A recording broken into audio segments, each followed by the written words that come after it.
the political implications of Ferguson, Missouri is what I'd like to talk about today. So little is clear as to what actually went on a week ago this Sunday when a police officer shot and killed an unarmed black teenager. The new autopsy showed he was shot 6 or 7 times, generally in the front, although it's possible somewhere in the back, and possibly from a long range, although that's not clear.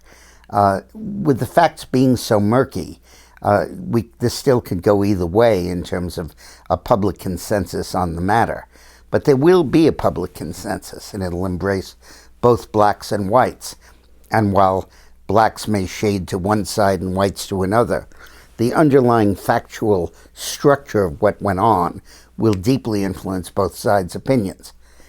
If, as it seems likely now, Officer Wilson was more at fault than Michael Brown, the young man who he killed, then I think you're dealing with something could be very significant in race relations in this country. The Bull Connor using the police dogs and fire hoses on the civil rights demonstrators in Selma, Alabama in 1964, and the police beating and kicking Rodney King, who turned out to be innocent in Los Angeles in the early 1990s, both really awakened people to some of the racial tensions that lay beneath the surface in American cities.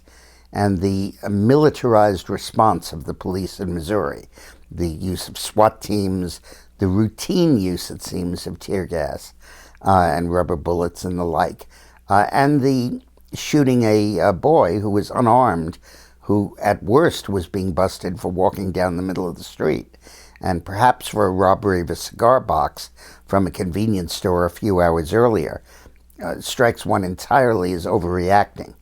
And I think that a public consensus may emerge that will call for less militarization of the police, much more sensitivity in community relations, much more racial integration of police departments. The Ferguson department is all white, and the city is just about all black, and a variety of other reforms that I think are needed.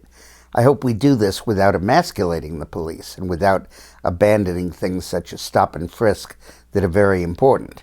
But clearly the Ferguson story, as it's emerging, is increasingly shocking to most Americans.